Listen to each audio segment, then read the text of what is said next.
sommes à Bischwiller et on serait loin d'imaginer qu'à Bischwiller, en pleine campagne alsacienne, il y ait une fabrique traditionnelle et authentique de matzot, de pain azim fait à la main. Mais c'est bien le cas et vous allez la découvrir dans quelques instants. Alors qu'est-ce que ces matzot shmurot ou matzot littéralement gardés? Ce sont les matzot que nous allons utiliser, les pains azim que nous allons utiliser pour le soir du Seder. Les pains azim que nous utilisons pour le soir du Seder doivent être particulièrement surveillés. Nous l'apprenons d'un verset dans la Torah qui nous dit « Ushmartem et matzot » vous surveillerez les matzot et qui nous enjoint d'avoir une vigilance particulière quant à la fabrication, au processus d'élaboration de ces matzot. Et cette vigilance, eh bien, elle démarre non pas depuis la fabrication des pains azim à proprement parler, mais déjà depuis la moisson du blé. Donc nous sommes aujourd'hui presque au mois d'avril, on est à la fin du mois de mars, à quelques jours de la fête de Pessah, mais en réalité, eh bien, il faut savoir que la fabrication des matzot, elle démarre déjà dans les champs de blé, en plein été, au moment où le blé a presque atteint sa maturité, et au moment où donc nous allons déjà, à partir de la moisson, eh bien, moissonner ce blé avec l'intention de confectionner les matzot. C'est une condition très très importante. Chaque étape doit être réalisée avec l'intention de fabriquer les matzot qui nous serviront pour accomplir la mitzvah, le commandement de la consommation des pains azim le soir du Seder. Alors, on va prendre des dispositions particulières et nous allons veiller à ce que le jour de la moisson, il fasse beau, qu'il ne pleuve pas, puisque qui dit vigilance par rapport à la moisson, c'est éviter tout contact entre le blé, une fois que celui-ci a atteint un degré de maturité, et de l'eau.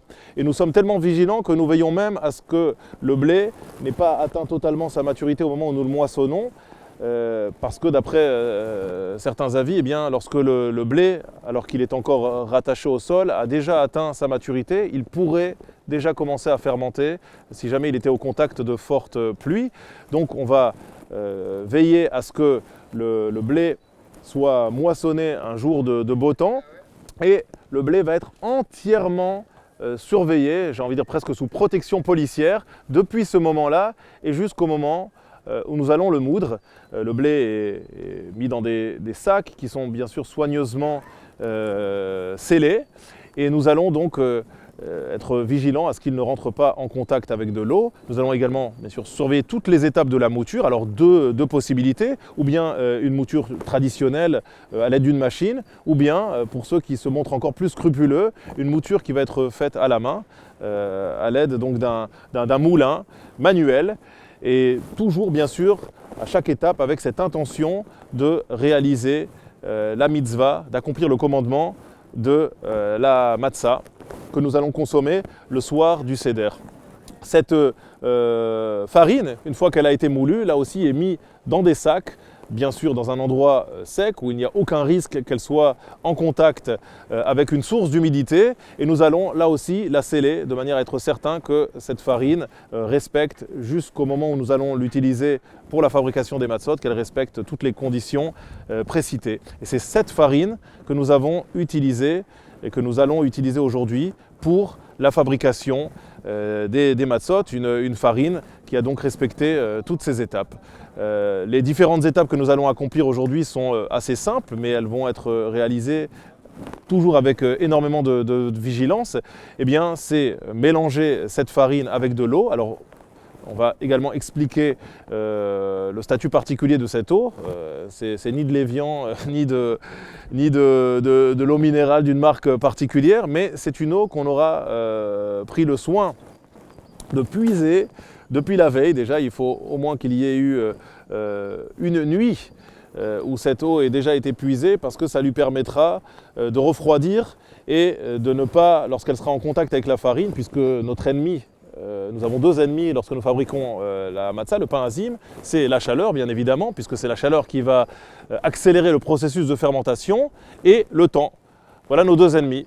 Donc pour éviter toute source de chaleur prononcée, nous allons utiliser ce que l'on appelle Maïm Shelanu, cette eau qui a donc été puisée depuis la veille, qui a été mise de côté, là aussi surveillée jusqu'au moment où nous allons la mettre en contact avec la farine. Bien sûr, les mesures sont soigneusement dosées et il va y avoir ces différentes étapes, la mise en contact donc, de l'eau avec la farine et à partir de ce moment-là, nous allons démarrer le chronomètre.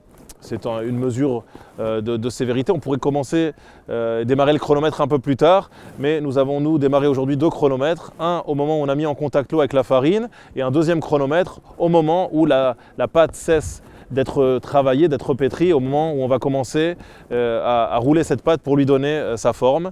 Et donc à l'issue de cette première étape qui est très physique, où une personne est chargée de mélanger l'eau avec la farine et d'en faire une boule, la pâte va passer par un deuxième processus qui est celui du finer où là nous allons à l'aide d'un rouleau métallique écraser cette pâte pour la malaxer et la rendre plus homogène et lors d'une troisième étape, cette pâte sera subdivisée en plusieurs petits pâtons et c'est à ce moment-là que nous allons commencer à former la matzah pour lui donner sa forme ronde traditionnelle, celle que nous consommons, la rendre la plus fine possible avant donc de la trouer sur ces 2 phases de manière à ce qu'elle ne gonfle pas lorsque la matzah rentrera dans le four.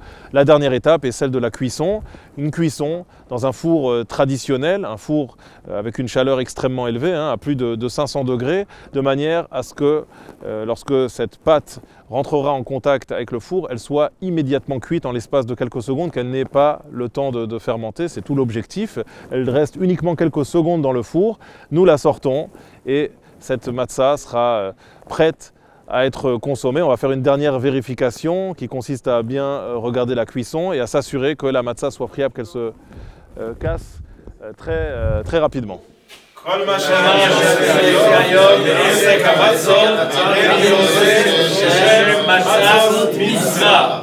Voilà, nous avons déclaré que tout ce que nous ferons à partir de maintenant dans la fabrication des matzot sera pour que ce soit des matzot spécialement utilisés pour la mitzvah du soir du Seder, de Achilat Matzah. Là, on commence la première étape qui donc, consiste à verser la farine dans ce bol qui est parfaitement propre, parfaitement sec. Aaron, lui, va verser une mesure d'eau qui va correspondre à la possibilité de former une pâte. Et notre ami Stéphane Gessmein qui va s'atteler à pétrir cette pâte pour en former une bien homogène, à partir de laquelle on pourra l'affiner davantage, comme on le verra avec le finer, couper en morceaux et ensuite former en rond, perforer avant de la faire pénétrer dans le four. Tout cela dans les 18 minutes. Top chrono, c'est parti. Allez Stéphane, bravo. Voilà, la pâte se forme autant que se peut. C'est un travail laborieux et difficile qui est fait avec beaucoup d'implication et d'investissement de la part de Stéphane, comme à son habitude. Voilà, je vous montre le chrono à partir de ce moment-là. Les 18 minutes sont enclenchées. La formation de la pâte se finit. Voilà, la pâte va être mise en boule. Voilà. Elle est formée en rond comme vous pouvez le remarquer et elle va être ici affinée au finer. Qui le fait? Ishai? Allez, Rabbi Chai Cohen. Voilà, c'est parti. Allez, on y va. Allez, du muscle. Bravo, bravo Rabbi Cohen.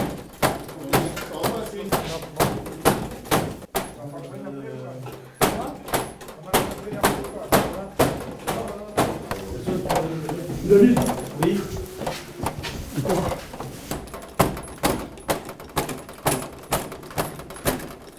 On y va. Voilà, une fois la pâte affinée, on va la couper en morceaux.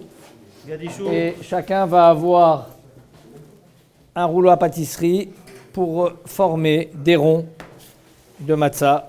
Voilà, comme vous pouvez le remarquer. Voilà, ce sont les morceaux pour former les matzot. Voilà, j'ai le chronomètre sous les yeux. 13 minutes, messieurs, avant que ça rentre au tanour. Yeshua,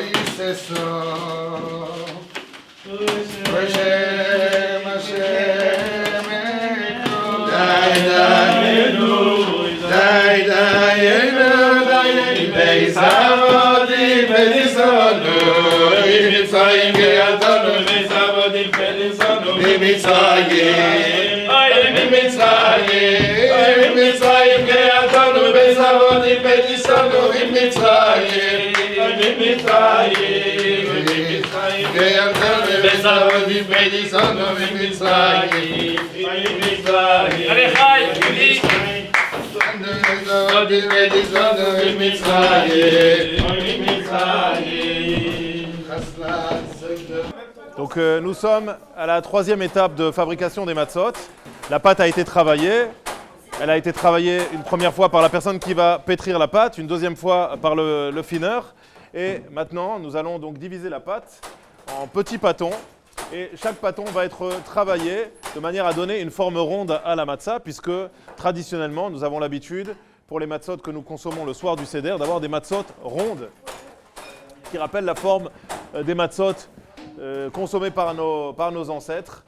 Et donc il va falloir travailler cette pâte sur un plan de travail qui est parfaitement propre, qui est nettoyé à chaque étape, très soigneusement, nettoyé au savon, frotté, séché. Je rappelle que tous les ustensiles doivent être non seulement propres, mais également totalement secs, de manière à ce qu'il n'y ait aucun contact entre la pâte et une humidité quelconque. Bien évidemment, les mains sont aussi très soigneusement nettoyées entre chaque production, au savon, frottées, avec une brosse de manière à ce qu'il ne reste même pas un micro-bout de pâte sous les ongles. Et il y a une personne qui est en charge de l'inspection et qui va s'assurer que parmi toutes les personnes présentes sur la chaîne, eh bien, les mains soient parfaitement propres, les ustensiles également, ainsi que la table. Donc on va travailler cette pâte en surveillant bien évidemment toujours le chronomètre. C'est très très important de ne pas dépasser les 18 minutes. Et à l'aide de ces rouleaux en métal, qui sont bien évidemment plus faciles à nettoyer puisqu'ils sont en inox, eh bien, nous allons étaler la pâte le plus finement possible. C'est très important aussi que la pâte soit fine, de manière à ce qu'elle puisse cuire très rapidement et rester croustillante.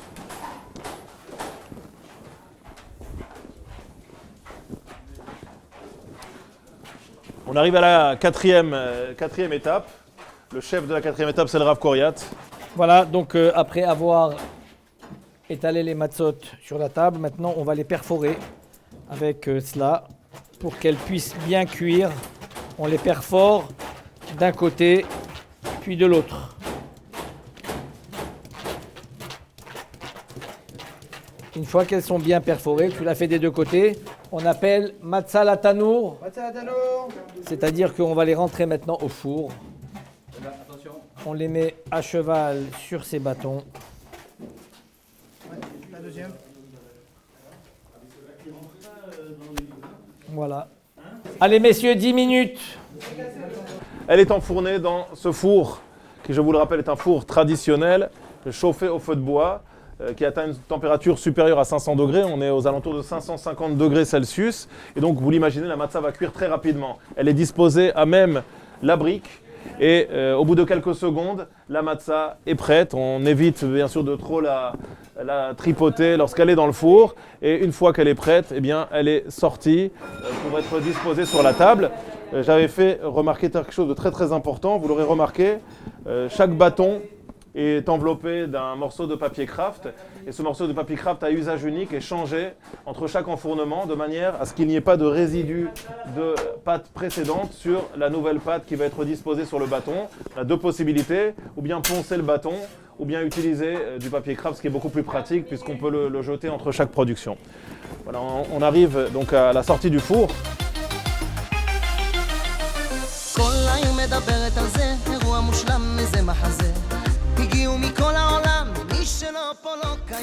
On range les matzot et ensuite on prélèvera la chala. Donc la partie qu'on prélève comme quand on fait les chalot avant de pouvoir les consommer. De toute façon on attendra le soir de Pessah pour les consommer. Les matzot sont très très chaudes. Donc celle-là je vais pas la prendre dans les mains parce qu'elle vient de sortir, elle est brûlante. Elle est brûlante, mais donc vous le voyez, les matzot ont une belle couleur. Elles ont cuit très très rapidement et il nous reste à nous assurer, on on peut déjà le constater à l'œil, mais si jamais on a un doute, eh bien, on va tout simplement casser la matzah pour voir est-ce que la matzah se rompt facilement. Dans le cas où il resterait des filaments au moment où j'essaye de la casser en deux, eh bien, ce serait le signe que cette matzah n'a pas suffisamment cuit et qu'elle ne serait pas cachère pour Pessah. On pourrait la consommer, mais pas pendant Pessah. Donc là, je vais casser cette matzah. Par exemple, je la casse ici, par exemple, tac, voilà, je la casse et je constate que cette matzah se casse de manière très facile. Il n'y a absolument aucun filament. La matzah a été cassée de manière nette et donc c'est le signe que cette matzah est cachère. On va la laisser encore refroidir. Bon, celle-là, je ne pourrais plus l'utiliser pour le seder parce que je l'ai cassée en deux, mais je pourrais quand même la consommer pendant Pessah, puisque même si elle a été cassée en deux, je peux la consommer à un autre moment pendant la fête de Pessah. Comme vous avez pu le remarquer sur la vidéo, la fabrication de la matzah s'est faite dans la précipitation, dans l'empressement. Depuis que l'on a mélangé la farine et l'eau, le chronomètre s'est mis en marche et il faut que tout soit terminé et rentré dans le four dans les 18 minutes. Quelle est cette symbolique? Pourquoi la fabrication de la matzah doit se faire dans cette précipitation? En fait, quand vous analysez les mots même de la matzah, l'écriture en hébreu du mot matzah, ça s'écrit mem, tzadik et he. Le he, c'est comme un dalet avec une petite barre au milieu. Ça n'est pas une lettre dont la queue et le haut sont collés. Par contre, le chametz, c'est exactement les mêmes mots que la matzah. Il y a le chet, il y a le tzadik et il y a le mem. La différence, c'est que dans la matzah, c'est un he et dans le chametz, c'est un chet. Il y a juste une petite barre qui différencie ces deux lettres entre le he et le chet. C'est dire que si on prend un peu plus de temps, on bascule de la matzah au chametz. Qu'est-ce à dire? En fait, nous, le peuple juif, on est sorti dans la précipitation d'Égypte. Être sorti dans les précipitations, cela veut dire que notre fondation n'a pas été faite de manière à être un peuple qui soit ancré dans ce qu'est le monde. On est posé sur le fil du monde. C'est ce qui fait de nous cette particularité. Nous sommes un peuple transcendant. Nous n'avons pas pour vocation de nous ancrer dans la matérialité de ce monde. Consommer de la matzah à Pessah, dans l'empressement, c'est témoigner que notre fondation elle-même s'est réalisée dans l'empressement, qu'on est posé sur le fil du monde. C'est ça la vocation du peuple juif, être ce peuple transcendant, qui ne s'ancre pas dans la matérialité, qui ne sombre pas dans le chametz, dans le superflu. Il n'y a aucune différence entre la matzah et le chametz. C'est de la farine, c'est de l'eau, c'est juste le temps.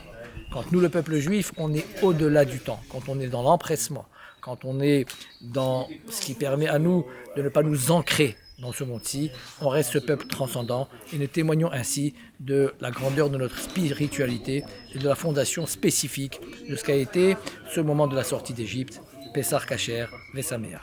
Alors évidemment, quand on parle de la matzah et qu'on se pose la question pourquoi est-ce qu'on mange de la matzah, c'est d'ailleurs une question qu'on va poser le soir de Pessah, on doit poser cette question-là. La réponse est parce que lorsque nous sommes sortis d'Égypte, nos ancêtres n'ont pas eu le temps de faire lever la pâte et donc on a mangé des matzot. Alors évidemment, une réponse pareille ne suffit pas. N'importe quel enfant qui entend une réponse pareille devrait poser la question ensuite. C'est pas parce qu'on a mangé de la matzah au moment de sortir d'Égypte que ça doit être quelque chose qu'on doit manger d'année en année. C'est un élément qui paraît tout à fait secondaire, c'est complètement, on va dire presque artificiel. Le repas qu'on a mangé au moment de la sortie d'Égypte n'a pas en tant que tel d'importance. Sauf que la veille, alors qu'ils n'étaient pas encore dans la précipitation, au moment où ils devaient manger le Korban Pessah, là aussi ils ont mangé de la matzah.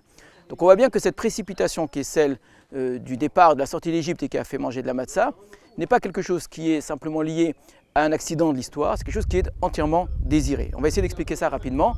On trouve la matzah dans plusieurs endroits dans la Bible.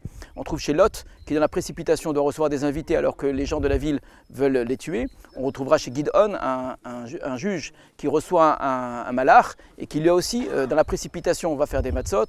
On retrouvera même chez la Balat Ov, la nécromancière, qui en pleine nuit reçoit le roi Shaoul et qui dans la précipitation doit préparer à manger. Donc chaque fois qu'on a une précipitation, on a de la matzah. Mais ça signifie probablement tout à fait autre chose, puisque la matzah, essentiellement, c'est quelque chose qu'on retrouvera dans le temple, dans le Mishkan, dans le service divin. Chaque fois qu'il y aura des sacrifices et qu'on devra offrir une offrande végétale, ce sera obligatoirement de la matzah toute l'année. Ce n'est pas du tout particulier à Pessah. Donc on voit bien que la notion de matzah, c'est-à-dire un pain qui n'a pas fermenté est quelque chose qui a de la valeur en tant que tel. Et c'est pour ça qu'au moment de la sortie d'Égypte, quelque part, ils étaient obligés de se retrouver dans cette situation-là. Et d'ailleurs, quand on dit que les enfants d'Israël sont sortis d'Égypte en préparant de la matzah, on a l'image qu'ils sont en train de cuire leur pain et que très vite ils sont obligés de le mettre au four et que donc ensuite ils sortent avec des matzot sur le dos. Alors c'est pas ça qui est écrit dans la Torah. Et là on trouve une chose qui est très étonnante en fait, c'est que la recette de la matzah au moment de la sortie d'Égypte est la suivante. La recette de la matzah, vous savez, une recette, ce sont des ingrédients et puis une façon de fabriquer les choses, une façon de faire. Eh bien, la recette de la matzah au moment de la sortie d'Égypte est la suivante, c'est-à-dire on prend de l'eau, c'est ce que les enfants d'Israël ont fait pendant la nuit, en prévoyant de sortir d'Égypte, en se préparant. Ils avaient déjà mangé de la matzah la veille avec le korban Pessah, comme on mange de la matzah au moment d'un sacrifice. Mais là, c'était pour sortir d'Égypte, ils n'avaient pas l'intention de fabriquer de la matzah, ils voulaient faire du pain. Donc ils prennent de l'eau, ils prennent de la farine, ils commencent à pétrir. Et à ce moment-là, les Égyptiens, avec une précipitation terrible, les obligent à partir. Donc ils partent avec la pâte. Donc dans la recette de la matzah, c'est prenez de l'eau, prenez de la farine, mélangez, sortez d'Égypte, arrivez ensuite à Sukkot, et à ce moment-là, mettez la matzah au four. Ce qui veut dire que la sortie d'Égypte est un ingrédient de la fabrication de la matzah. C'est quand même assez incroyable. On avait l'impression que c'était à l'occasion de la sortie d'Égypte. En fait, la sortie d'Égypte se trouve à l'intérieur même de la fabrication de la matzah. Donc la sortie d'Égypte s'est produite au moment où on fabriquait un pain, dans une vitesse incroyable. Et là, on comprend beaucoup mieux la notion de précipitation. Alors pourquoi cette précipitation obligatoire? Pourquoi cette idée de matzah qui est liée au sacrifice? Alors, il y a une première idée qui est très importante, me semble-t-il, c'est que quand on parle d'ingrédients, on a évidemment les ingrédients que l'on met au départ, la farine, de l'eau, et puis quand on veut faire du pain, on mettrait de la levure, on mettrait d'autres choses également. Mais il y a également que lorsque l'on laisse simplement reposer la pâte, il y a un autre ingrédient qui rentre en compte, c'est le temps, l'ingrédient temps. Alors c'est un ingrédient qu'on ne voit pas évidemment, qui semble ne pas avoir d'importance, vraiment on n'y fait même pas attention. Sauf que cet ingrédient temps, quand il rentre dans la fabrication de la matzah, eh bien, il fait que la pâte gonfle et ça n'est plus de la matzah. Donc le temps qui passe suffit à lui seul, sans qu'on ne fasse rien, on n'a rien rajouté du tout, à transformer la pâte que l'on avait au départ. Ça devient une autre pâte, une pâte qui a gonflé, alors qu'on n'a rien fait, on n'a rien rajouté. Et l'idée de laisser les choses telles quelles, laisser les choses reposer, et que de manière extérieure à nous, parce que le temps c'est quelque chose qui est extérieur à nous, les choses gonflent, ça veut dire qu'on ne les maîtrise plus. Or, quand on sort d'Égypte, il faut que les choses soient entièrement maîtrisées. Et nous qui venons fabriquer des matzot, on peut vous le dire qu'effectivement, on n'a pas le droit à une seconde, à un instant de répit. Il faut que rien, à aucun moment, ne vienne interrompre ce travail-là de fabrication. Donc, au moment de sortir d'Égypte, rien d'extérieur ne doit entrer dans la sortie d'Égypte, dans notre identité, dans notre façon de servir Dieu. Je vais rajouter un dernier point qui est celui du Maharal de Prague, et qui dit que la notion d'accélération du temps, de précipitation, c'est une façon à notre niveau humain, eh bien, tout simplement d'entrer dans l'éternité. C'est une façon de fuir le temps. On ne peut pas, nous humains, évidemment, entrer dans l'éternité. Mais pour que la sortie d'Égypte soit complètement détachée d'une accroche dans le temps, d'une sorte d'ancrage, une façon de l'inscrire dans l'histoire une fois pour toutes, et une façon de la faire sortir de l'histoire, eh bien l'idée d'accélération. En accélérant les choses, on a l'impression que quelque part elles échappent au temps. Et donc finalement, la sortie d'Égypte s'est produite en dehors du temps, et la matzah nous le rappelle. On a donc passé un petit peu en revue les différentes étapes de la constitution et de la fabrication de cette matzah. Ça demande bien sûr une très très grande vigilance, ça demande beaucoup de concentration, et c'est la raison pour laquelle il y a un mashgiach klali, c'est-à-dire un surveillant général. Alors certains diront c'est l'inspecteur des travaux finis, et on a l'habitude de nommer un surveillant général qui lui ne va pas être en charge d'un poste particulier sur la chaîne de la fabrication des matzot, mais qui a vraiment pour mission de vérifier que tout se passe bien, que l'hygiène est parfaitement respectée, qu'il n'y a plus de résidus de pâte à aucun endroit de la chaîne, que tout est parfaitement sec, de vérifier également le chronomètre. Et donc il est très très important qu'il y ait au moins une personne qui puisse assumer cette fonction sans être, j'ai envie de dire, préoccupé par une autre fonction. C'est ça un petit peu aussi l'objectif, c'est que lorsque on s'occupe d'une étape particulière, à un moment de la chaîne, eh bien, on est absorbé par la fonction qui est la nôtre et on ne pense pas forcément à tout ce à quoi on doit penser lorsque nous nous trouvons sur cette chaîne de fabrication. Donc il est important qu'il y ait un surveillant qui soit en charge de respecter ces règles de cache-route. Vous le voyez, c'est physique, c'est intense, mais ça se fait dans la bonne humeur. Et bien sûr, toujours, et je le répète, c'est très très important, avec l'intention à chaque étape de fabriquer ces matzot, vraiment dans l'intention de les consommer pour la mitzvah de Pessah, le soir du Seder. Pessah, Kasher Vesameach, et vraiment merci à la formidable équipe qui a été très très efficace aujourd'hui.